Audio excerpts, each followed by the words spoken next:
Жетсиндер ме балалар?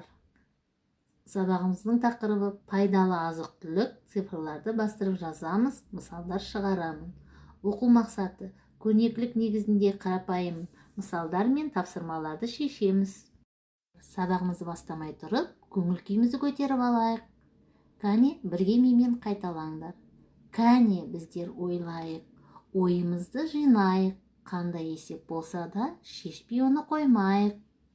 Балалар, сабақты бастау үшін кітаптарымызды аламыз. Бірінші тапсырмада жұмбақтарды шеш, мысалды шығарып жауабын қос, сонша көкөністің суретін сал. Ал балалар, мен жұмбақты сендерге оқимын, сендер тыңдаңдар. Қалың киімді ұнатады, шешіндірсең жылатады. Бұл не? Дұрыс айтасыңдар, жауабы сарымсақ. Ендеше 4 қосу 5 неше болады? 9. Дұрыс, ендеше осы жұмбақты 9 санына қосамыз. Келесі, аласа тал, самсап тұр алмасы, ол ал қызыл болғанша алмасын алмашы. Бұл не балалар? Дұрыс айтасыңдар, қызанақ. Ендеше 2 санын қосамыз 5-ке неше болады?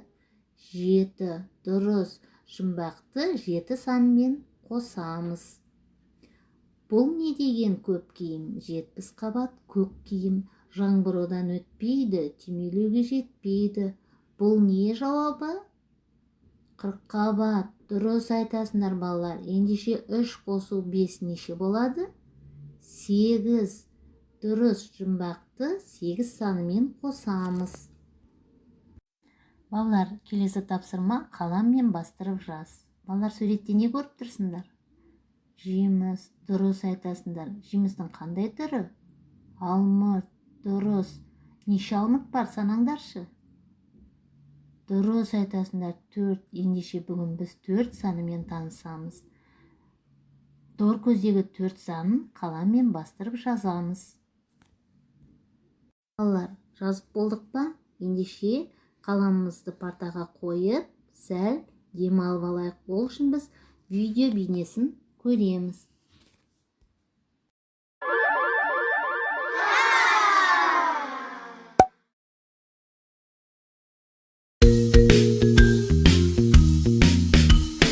Bir banan, 2 banan, 1, 2, 3. 3 banan ustadım. 4 banan, 5 banan, 4, 5, 6. 6 banan ustadım. 7, 8, 9, 10. 10 banandı ustadım.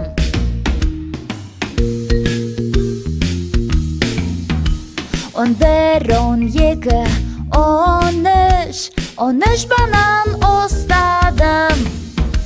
14, 15, 16. 16 banan ustadım.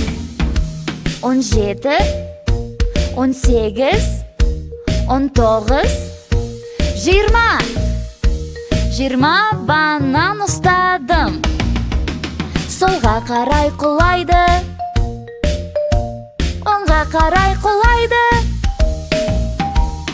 Шыр айналып, банандар шашылды. Енді бананды ашып жеп ал.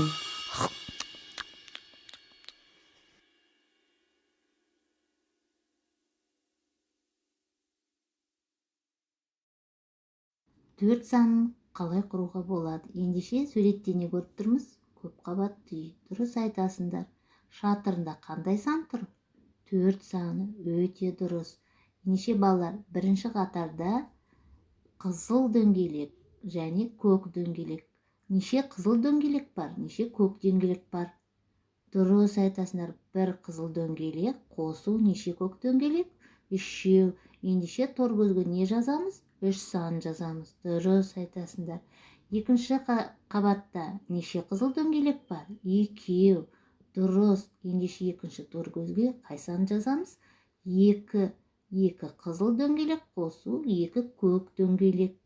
Дұрыс айтасыңдар. Неше дөңгелек болады барлығы? 4. Дұрыс. Үшінші қабатта неше қызыл дөңгелек бар? үшеу, дұрыс айтасыңдар. Неше көк дөңгелек бар? Біреу, дұрыс. Ендеше 3 қосу 1 болады неше дөңгелек? 4, дұрыс айтасыңдар. Ендеше 4-ші қабатта неше дөңгелек тұр? Қызыл 4 дөңгелек тұр. Ендеше неше саны тұр?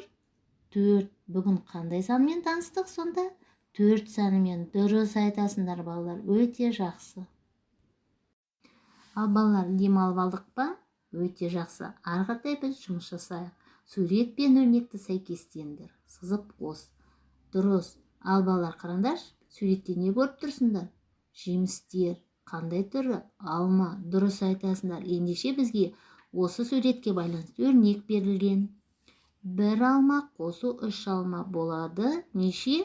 4. Дұрыс айтасыңдар. Ендеше 4 алманы осы өрнекпен сәйкестіріңдер. Келесі. 2 алма қосу 2 алма болады. Неше? 4. Дұрыс айтасыңдар. Ендеше келесі өрнекті сәйкестендіреміз. Балалар, сабағымызды қорытындылайық, кері байланыс жасайық. Ендеше бәрін түсіндім деген балалар нені бояйды? Алманы. Дұрыс айтасыңдар. Әлі де көп білгім келеді деген балалар нені бояйды? Шиені. Көмекті қажет ететін балалар бар ма? Бар болса, олар нені бояйды? Сарымсақты. Осымен балалар, сабақтарымыз аяқталды. Сау болыңыздар. Назарларыңызға рахмет.